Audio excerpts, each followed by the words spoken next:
कहीं सुनई यस यधम नर गर से जे मोह पिचास। पाखंडी हरिपद विमुख जानई झूठ न साच।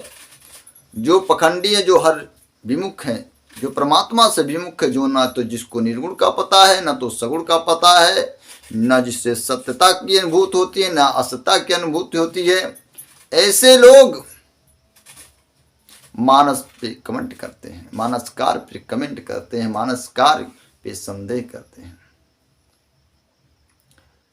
और जिनकित महामोह मद पाना अतिन कर कईहन करियन काना। कहने का अभिप्राय यह है कि जो महामोह रूपी मदिरा का सेवन कर लिया है, ऐसे व्यक्ति क्या बोल देगा समाज में, इसकी कोई सीमा ही नहीं, कुछ भी बोल सकता है। जे बातुल विवश मतवारे जे नहीं बोले ही वचन बिचारे। जो बातुल है, जो पागल हो गए हैं, मतवाले हो गए हैं, वह कब क्या समाज के लिए बोल देंगे, इसका उनके पास कोई उनके पास ज्ञान नहीं है। इसलिए तुलसी बाबा पर लोग संदेह करते हैं। तुलसी बाबा ने एक विशेष जाति वर्ग का निंदा किया है, ऐसा कदापि नहीं है। जो मानसकार किसी जात की अवहेलना किए हैं, किसी जात की निंदा की है, केवल अपनी भावनाएं सोचने की है कि हम गलत सोच रहे हैं।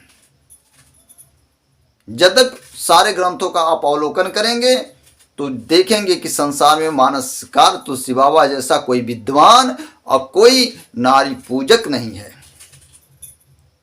क्योंकि मानसकार हम तो चाखा प्रेम रस पत्नी के उपदेश। उन्होंने जो भी स्वांत सुखा है, तुलसी रघुनाथ गाथा लिखा है, वह अपनी पत्नी के प्रेरणा के माध्यम से लिखा है। आज इतनी ऊंचाइयों पर जो कवि की शक्ति है, कभी कल्पना की शक्ति है, सब वह पत्नी के उपदेश के माध्यम से प्राप्त किए हैं। आजकल जो क्षुद्र बुद्धि वाले हैं, कलमश दिमाग वाले हैं, उन्हीं तुलसी बाबा पर संदेह करते हैं। उन्होंने एक विशेष जाति की निंदा किया है। अब उनकी कल्पना क्या है, कहाँ कहाँ वह लोग अज्ञानी मूर्ख उनको समझते हैं कि ये गलत लिखा हुआ है। मैं बताता हूँ, आप सुंदरकांड में 49वें दोहे पे चले जाइए। वहाँ लिखा है कि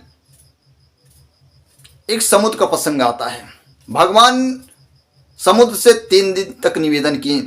चौथे दिन तक लक्ष्मण से कहते कि समुद्र मानेगा नहीं, मेरी निवेदन को नहीं सुन रहा है।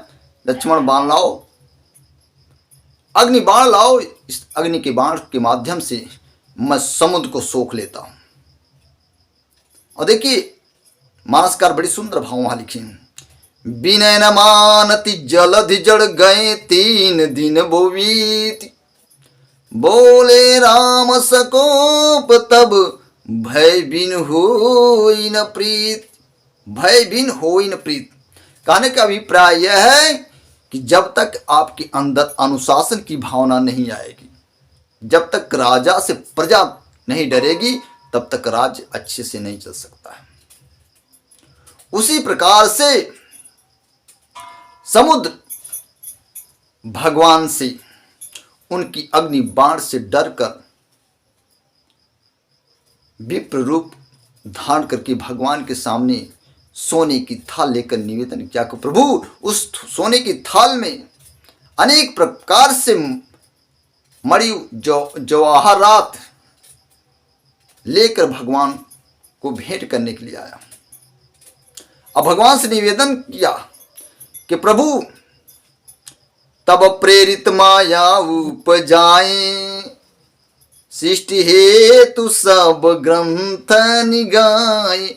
आप ही तो, आपकी माया के माध्यम से हम लोगों की उत्पत्ति हुई है। और उस समय जब सृष्टि का आप संचालन कर रहे थे तो हम लोगों को आप ही तो जड़वत बनाए। अब प्रभु आपकी जैसी आज्ञा हो वैसा हम लोग पालन आपके करें। प्रभु आयस जही कह जस यहीं, प्रभु जैसी आपकी आज्ञा है वैसा आप आदेश दीजिए, हम लोग आपके आदेशों का पालन करेंगे। सोते ही भांति रही हूँ सुख लाई, कि प्रभु आपकी आज्ञा को मानकर हम लोग आनंदित और सुखी रहेंगे। प्रभु भल की न मोहि सुख दीनी, प्रभु भल की न मोहि सिख दीनी, मर्यादा पुनि तुम्हारी कीनी। आपने तो अच्छा हम लोगों को शिक्षा दी प्रभु, और मैं तो आपकी मर्यादाओं का प्रभु पालन करता रहा। यही समुद्र यहीं पर बोल दिया कि ढोल गंवार शूद्र पशु नारी, सकल ताड़ना कै अधिकारी। प्रभु हम लोग, मैं तो गंवार ठहरा, ये हम लोग तो गंवार हैं प्रभु, इसलिए ये तो विशेष में प्रभु शिक्षा के योग्य हैं, अनुशासन के योग्य हैं, लेकिन आपने तो सकल ताड़ना के अधिकारी। मेरा अनुभव कि संसार में सभी लोगों को अनुशासन में रहना चाहिए, तभी देश और राष्ट्र और सृष्टि का संचालन हो पाएगा।